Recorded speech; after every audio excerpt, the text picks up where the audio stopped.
तो पिछले एपिसोड में हमने देखा था कि सब वोल्केनो का पहाड़ चढ़ने के लिए आगे बढ़ जाते हैं, सिर्फ आस्था ही पीछे रह जाता है और वो लुढ़क जाता है। इतनी तेज गर्म एनवायरनमेंट में उसकी हालत टाइट हो जाती है।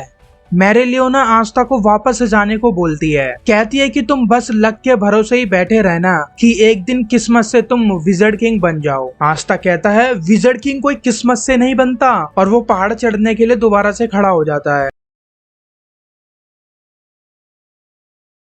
मैरिलियोना सबको परमिशन दे देती है हॉट स्प्रिंग में नहाने को। आस्था सोचने लगता है फाइनली अब मैं हॉट स्प्रिंग में नहा पाऊंगा। वो इमेजिन करने लगता है कि हाज विलेज में ट्रेनिंग करने के बाद वो हॉट स्प्रिंग में बात लिया करता था। फिर आस्था सोचता है हॉट स्प्रिंग तो दिखाई नहीं दे रहा है इधर। फिर एक खाली गड्ढे में ताजा ताजा गर्म पानी निकलने लगता है। काफी बड़ा हॉट स्प्रिंग होता है ये। सिसगोलियन बोलती है ये मोस्ट रेस्टोरेटिव वाटर है पूरे किंगडम में, और इधर कोई भी नहीं आ जाता। ये काफी रेयर हॉट स्प्रिंग है, एक एक्सक्लूसिव हॉट स्प्रिंग। यामी कहता है क्योंकि सबको अपनी जान का खतरा रहता है, सबको अपनी जान कीमती है, इसलिए वो इस स्ट्रॉन्ग मैजिक रीजन में नहीं आते। रेस्टोरेटिव वाटर मींस ऐसा हॉट स्प्रिंग जो बॉडी को थकने के बाद हील होने में मदद करे। सिसगोलियन बोलती है चलो सब नंगे हो जाओ अब। ये सुन के सब सोच में पड़ जाते हैं, क्या नंगे हो जाएं? आस्था सोचने लगता है क्या ये कोई मिक्स हॉट स्प्रिंग है क्या, लड़के और लड़की एक साथ। वो बहुत ऑकवर्ड फील कर रहा होता है आस्था। लिए बोलता है पर हम सबके सामने ऐसे कैसे नंगे हो जाएं यार। बेल बोलती है यू नो किसी लड़की के सामने नंगा नहीं होगा। चार्लोट सोचने लगती है क्या यामी के साथ मैं हॉट स्प्रिंग का मजा ले पाऊंगी। फिर वो सोचने लगती है मैं क्या क्या सोच रही हूँ यार। फिर सोल बोलती है कि मैं किसी भी लड़के को अपनी 4 की बॉडी नहीं दिखने दूंगी। वो अपने अर्थ मैजिक से एक बड़ी सी दीवार बना देती है और सभी लड़कों को कहती है जो भी लड़की के पाले में आके झांकने की कोशिश करेगा वो अपनी मौत को बुलावा देगा और कुछ नहीं। सब हॉट स्प्रिंग एंजॉय कर रहे होते हैं। सोल चार्लोट की बॉडी देख लेती है और कहती है मैंने तो स्वर्ग देख लिया। सिसगोलियन बोलती है हॉट स्प्रिंग के साथ साथ ड्रिंक से बढ़कर और कुछ नहीं। बोले तो मस्त भाई साहब। वो चार्लोट को ड्रिंक के लिए पूछती है पर वो मना कर देती है। सिसगोलियन कहती है क्या मेरा कप फैंसी नहीं है? चार बोलती है नहीं ऐसी कोई बात नहीं है, मेरे मन में आपके लिए बहुत रिस्पेक्ट है। सिसगोलियन बोलती है फिर क्या बात है भाई? चार्लोट अपने मन में सोचने लगती है कि पिछली बार मैंने एक घूंट दारू पी के ही सेट हो गई थी, नशा हो गया था मुझे बहुत तगड़ा, और इस वक्त दारू पी ली तो पता नहीं क्या होगा। नंगे होके क्या पता मैं क्या क्या कर दूं। इस वक्त हम हॉट स्प्रिंग में नहा रहे हैं, मैं नंगी हूँ, क्या पता मैं नंगे होके क्या क्या कर दूं। इसलिए वो ड्रिंक करना काफी रिस्की समझती है और नहीं पीती। सोचो अगर ये बात सच हो जाती और चार्लोट दारू पी के अपनी अंदर की फीलिंग्स बाहर निकाल देती और यामी के साथ हंगामा मचा देती। हॉट स्प्रिंग में बढ़िया फाइटिंग होती, गोलियां चलती भाई साहब, ढाई ढाई ढाई धमाकेदार फायरिंग होती। खैर इतना दूर नहीं जाते वरना खाली पीली एक हेंटाई एपिसोड माइंड में क्रिएट हो जाएगा। मेरे बदले आप लोग सब कुछ इमेजिन कर लो। बेल कहती है मैं पीती हूँ, लाओ मुझे दो। मैं भले ही साइज में तुमसे छोटी हूँ पर उम्र में सबसे बड़ी हूँ। बाद में पता चलता है कि बेल एक ही घूंट में सेट हो जाती है। नोएल सोचते है कि कहीं ये दीवार बीच में ही हट तो नहीं जाएगी नहाते समय ही। सोल नोएल के उसके बाल धोने में मदद करती है जबकि नोएल कहती है कि मैं खुद कर लूंगी। सोल उससे अपने मैजिक नाइट स्क्वाड में शामिल होने के लिए कहती है लेकिन नोएल मना कर देती है क्योंकि वो पहले से ही ब्लैक बुल में है। सोल बोलती है कि ब्लैक बुल पुरुषों से भरे हुए हैं जबकि ब्लू रोज में सिर्फ वुमेन्स हैं। मेल तो सिर्फ काम करने वाले हैं, वो होते नहीं छोटे मोटे काम करने वाले लड़के। वो हम उस यूनो को भी अपने स्क्वाड में काम करने के लिए रखने वाले थे पर किसको पता था कि वो इतना ताकतवर बन जाएगा। नोएल कहती है कि लड़के सिर्फ चमचे हैं, ये भी ठीक है।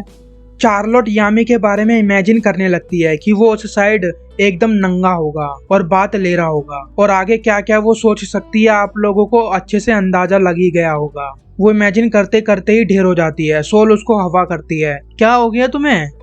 नोएल को वाटर टेम्परेचर परफेक्ट लगता है और व्यू भी काफी ब्यूटीफुल लगता है। नोएल को देखकर सिसगोलियन को लेडी आसियर की याद आ जाती है। वो नोएल से कहती है कि इधर लेडी आसियर अक्सर हॉट स्प्रिंग का लुत्फ उठाते हुए स्काई को देखा करती थी, तुम्हारी तरह ही जैसे तुम अभी देख रही हो। एकदम शानदार ब्यूटीफुल व्यू को एंजॉय कर रही हो। नोएल बोलते कि क्या मेरी माँ भी इधर आया करती थी? सिसगोलियन बोलते कि हाँ, उसी ने तो सिसगोलियन को इस हॉट स्प्रिंग के बारे में बताया था। नोएल कहती है कि मैं उनके बारे में सब कुछ जानना चाहती हूँ, मुझे उनके बारे में कोई नहीं बताता। फिर मैरिलियोना उसको उसकी माँ के बारे में बहुत कुछ बताती है, जैसे वो काफी सुंदर थी और बहुत ज्यादा पावरफुल भी। सिसगोलियन बैटलफील्ड पर अनडिफीटेड रहती थी पर वो लेडी आसियर को कभी नहीं हरा सकी। जबकि उसके पास ज्यादा एडवांटेज था मैजिक एट्रीब्यूट के मामले में एज कम्पेयर टू लेडी आसियर। वो सिसगोलियन को अक्सर लेसन सिखाती रहती थी। नोएल दिखने में जितना ही ज्यादा अपनी माँ की तरह लगती है उतनी ही वो कमजोर है अपनी माँ के मुकाबले। भरोसा करना मुश्किल है कि वो लेडी आसियर की बेटी है, ऐसा सिसगोलियन बोलती है। इसी वजह से उसे अपनी ताकत से लेडी आसियर से आगे निकलना होगा। नोएल को फिर समझ आ जाता है जो भी सिसगोलियन उसको समझाती है कि कमजोर होने का मतलब ये नहीं अपनी परेशानियों से भाग जाना या फिर एक्सक्यूजेस बनाना, बल्कि हमको और ज्यादा मेहनत करनी होगी। फिर वो आस्था को ही इसका एक एग्जाम्पल के तौर पर लेती है कि आस्था के पास बिल्कुल भी मैजिक नहीं है, फिर भी वो इम्प्रूव कर रहा है, स्ट्रॉन्ग बन रहा है और हार्ड वर्क कर रहा है लगातार। नोएल उत्तेजित हो जाती है फ्यूचर को लेकर कि उसको जल्दी जल्दी मेहनत करके और ज्यादा स्ट्रॉन्ग बनना है, लेकिन उसे यह भी महसूस होता है कि पानी गर्म होता जा रहा है। हॉट स्प्रिंग के दूसरी साइड यानी कि मेल सेक्शन में लियो यूनो से कहता है तुमको लगता है कि तुम बहुत महान हो, बहुत कूल हो, देखते हैं कि तुम गर्मी सहन कर पाते हो या नहीं। आस्था कहता है ये कोई कूल वूल नहीं है, ये एक लूजर है और मैं भी इसी की तरह हूँ। चलो देखते हैं कौन ज्यादा देर तक टिक पाता है, मैं या यूनो। यूनो अपना विंड मैजिक यूज करने लगता है। वो गर्म पानी में अपनी ठंडी ठंडी हवा का इस्तेमाल करता है। लियो बोलता है ये तो चीटिंग है। यूनो बोलता है तुम भी तो अपना मैजिक यूज कर रहे हो ना, उसी तरह से मैं भी अपना मैजिक यूज कर रहा हूँ। यामी बोलता है तुम लोग क्या कर रहे हो, पागल वागल हो गए हो क्या। और भी कई तरीके हैं हॉट स्प्रिंग को अच्छे से एंजॉय करने के लिए। आस्था कहता है ओ अच्छा ट्रेनिंग। पत्थर को उठाकर वो ट्रेनिंग स्टार्ट कर देता है। यामी उसकी खोपड़ी पकड़कर कहता है तुम्हारी बुद्धि मोटी है लगता है, जिस तरह से तुम्हारी मसल है उसी तरह से तुम्हारा दिमाग है, मोटी बुद्धि कहीं के। तुम्हारे अलावा ये फालतू की फिजिकल ट्रेनिंग किसी को पसंद नहीं। यूनो अपने में ही बोलता है एक और मसल वाला बंदा बिना कोई दिमाग के। यामी बोलता है कि लड़कियों को झांक कर देखना। सब लोग सोचने लगते हैं वाह, फिर ये भी सोचते हैं अगर हमने ऐसा किया तो मारे जाएंगे, वो लड़की लोग छोड़ेंगी नहीं। यामी कहता है यू फूल्स, जो एक मर्द को करना होता है ना वो करके ही रहता है, भले ही उसमें उसकी जान क्यों ना चली जाए। सब लोग कहते हैं क्या असली मर्द ऐसे ही होते हैं। यामी कहता है हाँ, तुम सबको अभी बहुत कुछ सीखना बाकी है। वो यूनो से कहता है तुम भी देखना चाहते हो ना। यूनो कहता है नहीं। यामी उसका सर पकड़कर कहता है ज्यादा ही कूल बन रहे हो, अभी बताता हूँ तुमको। अपने आप को लेडी किलर समझ रहे हो क्या, जिस पे लड़की फिदा रहती है। यूनो बोलता है नहीं ऐसा नहीं है, मैं उस तरह का लड़का नहीं हूँ। यामी बोलता है फिर किस तरह की लड़की हो बताओ मिस्टर कूल। आस्था कहता है यामी सर इसको जाने दो। यूनो ऐसा ही है शुरू से, जब हम छोटे थे तब भी वो किसी लड़की के साथ नहाता नहीं था, मेरे अलावा वो किसी के साथ नहाया नहीं आज तक। He has zero female interest. क्या मतलब आस्था कहना चाह रहा है यूनो गे है। Just kidding. फिर लियो सोचने लगता है कि मेरे भाई को भी नहाना पसंद है और एक बार मेरा भाई मेरे को कुछ सिखाना चाह रहा था कि कैसे नंगी लड़कियों को छुप छुप के देखना है नहाते समय। क्या मेरा भाई भी यही चीज सिखाने की कोशिश कर रहा था जो यामी हमको बोल रहा। नहीं नहीं नहीं नहीं नहीं नहीं नहीं, मेरा भाई कभी ऐसा नहीं करेगा, बल्कि वो दूसरों लोगों को भी ऐसा नहीं करने देगा जो भी ऐसा काम करने की कोशिश करेगा। फिर यामी बोलने लगता है क्या बड़बड़ा रहे हो, अपने आप को अपने भाई के साथ कंपेयर कर रहे हो क्या। तुमको उसकी जगह बल्कि अपने आप को फोकस करना चाहिए, अपने भाई को सरपास करने के बारे में सोचना चाहिए। लियो सोचता है हाँ सही कहा, अगर मैं अपने आप को पुश कर पाया तो मैं अपने भाई से भी ज्यादा आगे पहुंच जाऊंगा। फिर यामी बाकी क्रिम्सन लायन को इंस्पायर करने लगता है ये एक बैटल है, क्या तुमको डर है मरने का। क्या तुम्हारी कैप्टन तुमको इधर इसलिए नहीं लाई ताकि तुम अपने आप को प्रूव कर सको कि तुम डरपोक नहीं हो। सभी काफी जोश में आ जाते हैं और लड़कियों को देखने के लिए आगे बढ़ने लग जाते हैं। इतने जोश में होते हैं कि आवाज दूसरी साइड तक जा रही होती है। मैरिलियो कहती है कि ओ सब बिना डरे इधर आ रहे हैं हमको देखने के लिए। उनकी डिटर्मिनेशन का अंदाजा लगाते हुए वो कहती है कि वो सब पक्का क्रिम्सन लायंस ही होंगे। नोएल बोलती है वो हमको नंगा देखने के लिए आ रहे हैं और तुम क्या बातें कर रही हो, मैं किसी को भी चार की बॉडी को नहीं देखने दूंगी। हाँ तो ठीक है ना भाई, तुम मत देखने दो अपनी चार की बॉडी, खुद लड़कों वाली साइड चली जाओ और फिर होगा गैंग बैंग धप धप धप। अरे भाई साहब क्या हो गया मुझे, कैसी अपमानजनक बातें बोल रहा हूँ मैं। तोबा तोबा, किसका मुंह देख लिया सुबह सुबह। लगता है अब दिल्ली की छोटी गंगा में जाके स्नान करना पड़ेगा। चलो भाई जाकर पवित्र होकर आता हूँ। साला छोटी गंगा बोल के नाले में कूदा दे।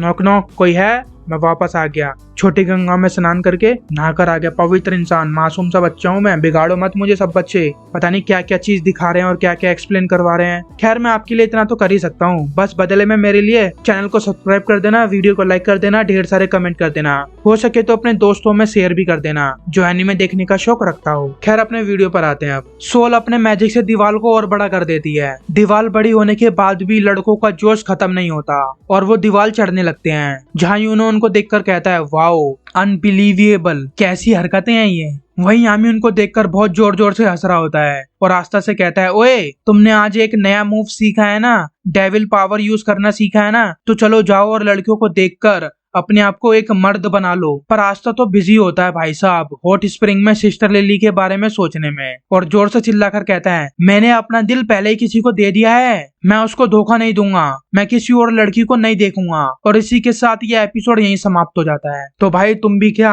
आस्था की तरह इतने लॉयल हो जिसको तुम चाहते हो, उसके अलावा तुम किसी के बारे में उल्टा फुल्टा तो नहीं सोचते? बी अ जेंटलमैन ब्रो, हर किसी के लिए सिंप ना करिए। हंसी मजाक चलता है पर बकचोदी हर किसी के लिए नहीं। ऐसा करोगे तो प्ले बॉय बनने के सिर्फ ख्याल ही मन में रह जाते हैं, सपने ही रह जाएंगे प्ले बॉय बनने के, ना इधर के रहोगे ना उधर के।